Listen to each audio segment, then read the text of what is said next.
Bonjour à tous et bienvenue pour cette vidéo consacrée à Batman Ninja. Il s'agira d'abord d'une critique sans spoiler, puis dans une seconde partie un peu plus courte, j'aborderai quelques spoilers.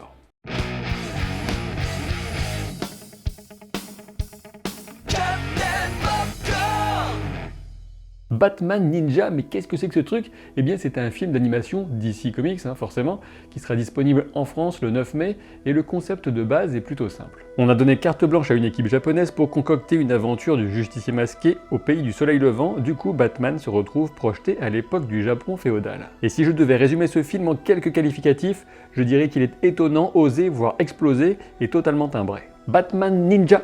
Rien que ce titre, on dirait un petit peu une blague, et du coup, je dois vous dire que pour vraiment apprécier ce film du début à la fin, il faudra que vous le regardiez avec une bonne dose de second degré, et de mon côté, j'ai dû en manquer un peu pour la dernière partie. Évidemment, on sait que Bruce Wayne s'est déjà entraîné à l'art du ninjutsu, au taijutsu, et en théorie à tous les principaux arts martiaux.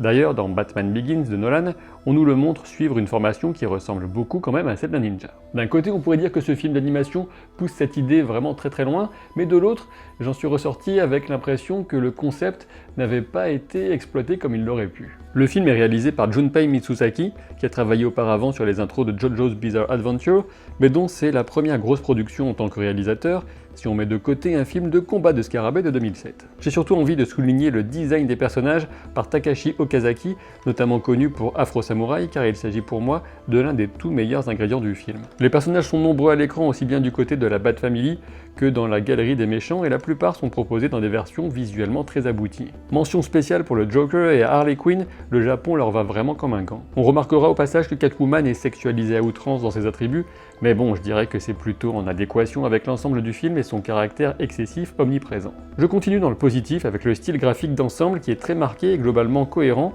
et nous offre une réinvention manga de l'univers de Batman que j'ai trouvé très réussi. Du côté de l'animation, je vous avoue que je suis bien loin d'être un fin connaisseur. Apparemment, c'est un mélange de 3D avec du cel shading et d'animation 2D plus traditionnelle. Ce que j'ai surtout retenu en termes d'expérience de spectateur, c'est que l'intro m'a cloué sur place avec une scène d'action à Gotham tout bonnement fabuleuse.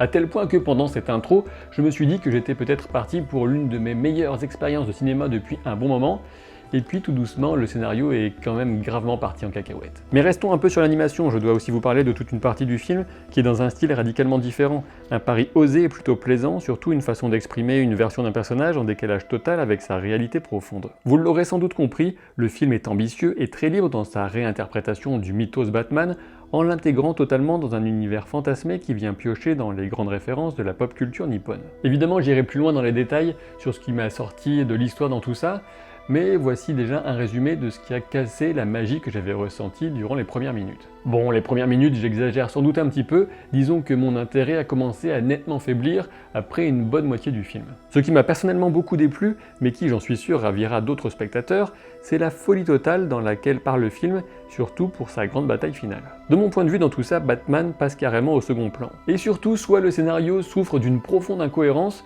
soit d'une forme de schizophrénie qui ne m'a pas semblé vraiment volontaire. En effet, d'un côté, on nous lance une ode à la tradition, un retour de Batman à ce qu'il est quand on le dépouille de tous ses gadgets, et ça c'est clairement le film que personnellement je voulais voir.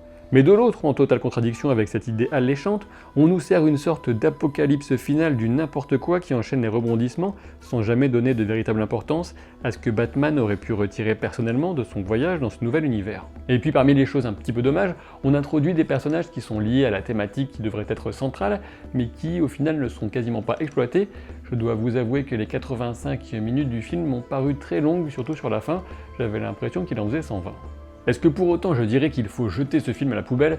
Certainement pas, il y a beaucoup de travail derrière et ça se ressent, et puis surtout on a là un concept de Batman qui est poussé dans ses derniers retranchements et c'est un concept inédit qui met le personnage dans des situations qu'on n'avait sans doute jamais vues auparavant. Du coup, si vous le regardez, allez-y pour l'expérience, mais surtout ne vous attendez pas à retrouver une aventure réfléchie du plus grand détective du monde, laissez votre cohérence au vestiaire et allez-y en mode what the fuck complet. Je me doute déjà qu'une partie du public de ce film d'animation criera au génie, mais de mon côté j'y vois surtout une forme d'exubérance créative qui manque de consistance. J'ai même envie d'ajouter que ce film pourrait sans doute davantage plaire aux fans du Joker qu'à ceux du Batman, mais bon, ce sont souvent les mêmes. Avant de passer à une partie spoiler pour évoquer quelques points particuliers du scénario, j'invite celles et ceux d'entre vous qui vont arrêter la vidéo à ce moment à laisser un pouce en l'air si ce que vous avez vu vous a plu. Et puis aussi, je voulais vous tenir au courant de ma prochaine vidéo qui sera sans doute consacrée à Hulk dans Infinity War. On va donc passer maintenant à la partie spoiler de la vidéo, vous êtes prêts? J'ai envie de commencer avec la bat-tonsure. Et oui, ce dessin de Batman en cheveux laissé sur le crâne autrement tondu de Bruce Wayne par Selina Kyle, c'est un petit peu le signe qu'on vient vraiment de sombrer dans la folie. C'est sans doute d'ailleurs, quand on y réfléchit un petit peu, une scène très emblématique de l'état d'esprit de ce film.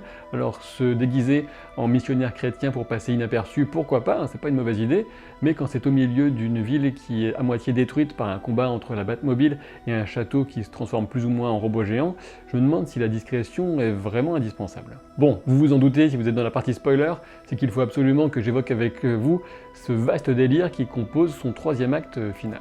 On se situe entre les styles shonen, mecha, kaiju. Évidemment, la technologie provient de Grodd, mais le moins qu'on puisse dire, c'est que la moindre parcelle de cohérence que pouvait tenter de conserver le film jusque-là est alors allègrement passée au chalumeau. Spéciale dédicace à Benjamin Faucheux pour l'expression. J'ai trouvé beaucoup trop longue toute la séquence d'affrontement des châteaux robots, et quand on espère que ça va se calmer, ça ne fait qu'empirer avec Monchichi et compagnie. Parce que bon, soyons honnêtes, même pris au second degré, le petit singe Monchichi, c'est quand même dur à encaisser. Le paroxysme du délire, c'est bien sûr l'armée de singes qui constitue le singe géant et l'ajout des chauves-souris pour aboutir à un Batman gigantesque. L'idée consiste à opposer deux tendances profondes du Japon, qui est toujours tiraillé entre sa déification de la nature dans une approche animiste et sa fascination pour la technologie et le développement, mais bon, franchement, dans le genre, on préférera sans ambiguïté Mononoke Hime. Heureusement que la toute fin revient quand même à un mano à mano entre Batman et le Joker, même si franchement, il est dénué de tout suspense puisque Batman remportera toujours ce type de duel dès qu'on reste sur un plan purement physique. Quand je parlais des personnages sous-utilisés dans la première partie de cette critique, je faisais référence au clan des ninjas qui au final ne servent pas à grand chose. Il faut dire que tous les disciples de Batman sont réunis, ce qui laisse peu de temps à l'écran pour chacun. Encore une fois, celui qui s'en tire le mieux à mes yeux, c'est le Joker. Il est plutôt inventif de le faire perdre vers une bonne moitié du film et ensuite d'explorer un éventuel retour du personnage à une vie normale. La séquence souligne que le Joker est son propre poison, qu'il est irrémédiablement corrompu et que la quête de Batman qui se refuse à le tuer est aussi belle et vaine que celle de Don Quichotte. Si j'avais eu le choix du contenu de ce film, j'aurais voulu une version plus sombre et terre-à-terre de ce Batman en plein Japon féodal, avec le respect de l'époque et de son niveau de technologie. J'aurais aimé des affrontements centrés sur les arts martiaux et les armes ninja éventuellement.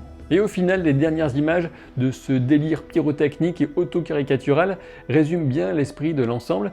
Il s'agit de Bruce Wayne qui se rend à une réunion du maire à Gotham sur une espèce de charrette géante japonisante avec un insigne de Batman super visible.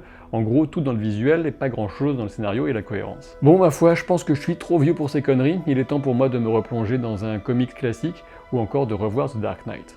Hop hop hop, je sais que vous alliez partir, mais je voulais quand même vous rappeler que je serai présent au Bordeaux Geek Festival, et ma présence ce sera les 19 et 20 mai prochains, hein, ça arrive très rapidement. Du coup, si vous souhaitez m'y rencontrer, éventuellement m'y écouter parler, eh bien ce sera avec le plus grand plaisir.